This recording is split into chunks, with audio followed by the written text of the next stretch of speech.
What we do is to support, promote, and defend the First Amendment and free expression rights of student journalists all over the country. It's the only thing we do all the time. So reach out to us because we are your media lawyers. We work to empower bold journalism and brave advocacy to protect student press freedom, and that is what we are about to recognize right now.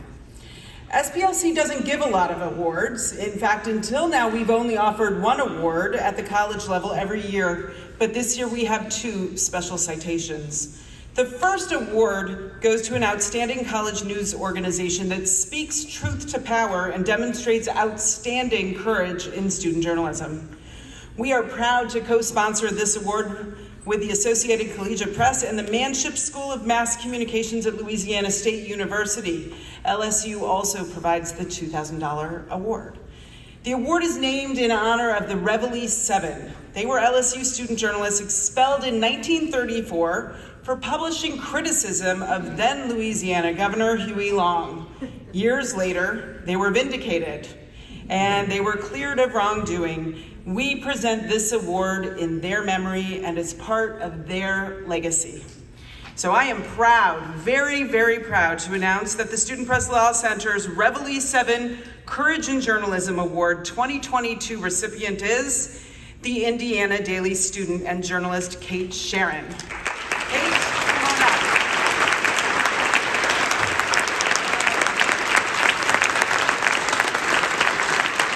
I'm going to embarrass Cate while she's walking up and tell you why we're awarding it to Cate. She did a 6-month investigation into why Indiana University, here, come stand with me. Hi.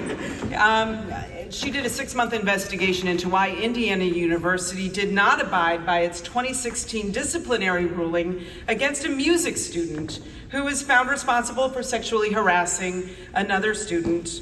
And her investigation showed how the music school's continued relationship with this person impacted other students' feelings of safety.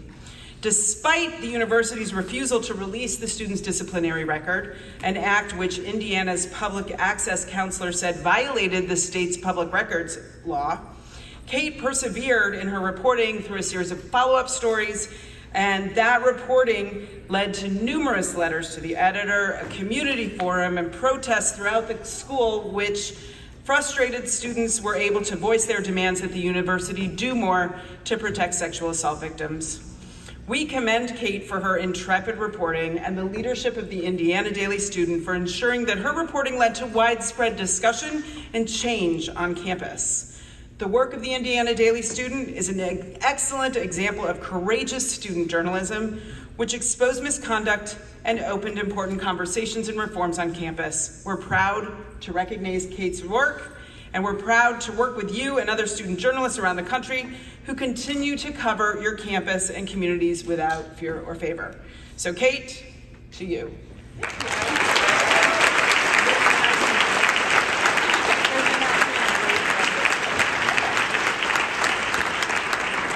So I'm not a broadcast journalist, so I had to write out my speech.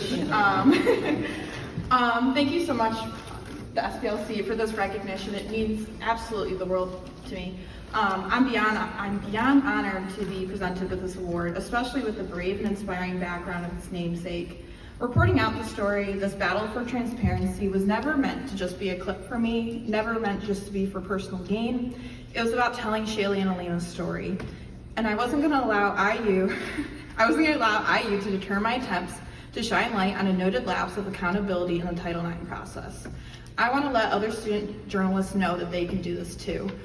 I wouldn't have been able to do it without the help of the SPLC and Mike Heistan, who I came to a lot during this process. But student journalists can do this too to better serve their communities. I'd like to thank my advisors, Ruth Whitmer and Jim Rodenbush, multimedia journalist Ethan Moore, who helped work on this story with me, EIC's Colin Kolpa and Izzy Mizak, as well as the other editors and friends at the Indiana Daily Student, who helped me report on this heavy, difficult, and important story. Thank you.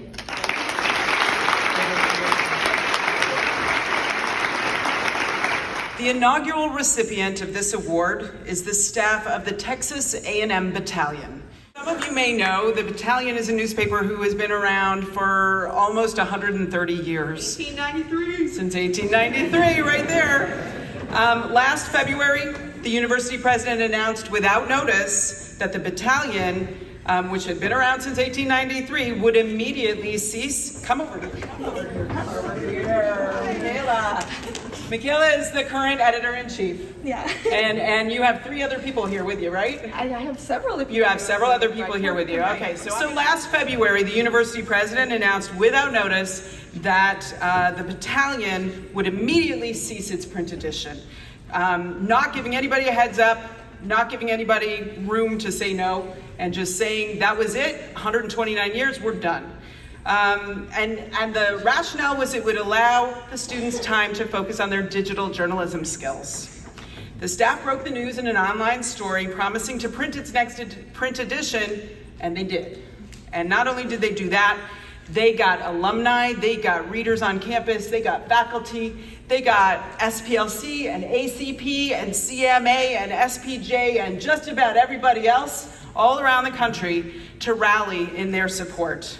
There was a groundswell, and the administration pretty quickly backed down. But the staff didn't leave it there. What they did in a 10-page print edition, they declared that print is not dead. That's what they called it. They vowed to continue to print and to not allow the university to control their content on the platforms which reported to the campus community. But in the following weeks, they dug deeper, as we heard. The staff continued their tradition of bold reporting, including an in-depth investigation into how a shadowy group of alumni and influential policymakers wielded influence among A&M administrators. One document that they uncovered through their investigation quoted the group's founder calling for a number of areas on campus to be cleaned up, including the Battalion. So led by editor-in-chief Miranda Campanella and former advisor Doug Pills, this brave advocacy is a model to all of us of how to stand up for press freedom. While the Battalion continues to print today, nothing is sure, and their battle continues. So we recognize the Battalion and Michaela, Ishika, Grant, Caleb, the whole crew that is here today from Texas A&M, and know that we are with you, and we will continue to fight together with you to ensure that you are able to publish freely.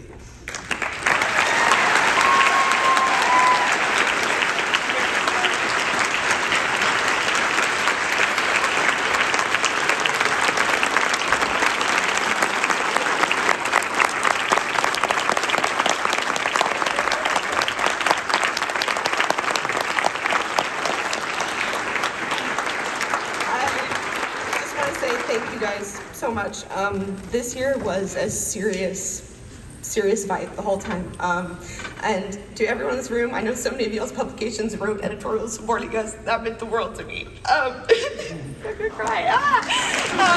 But we as student journalists know how important it is not only that our content is independent, but the way that we share our content remains in the control of students, especially when the students are the ones who make the money to pay for it. So to all of y'all, continue to advocate for your work, continue to share your content in the way that works best for your school, because you are the ones who know how to do that. Not anybody else, not your faculty, not your administrators. You are the ones who know it because you are the students. Thank you all so much.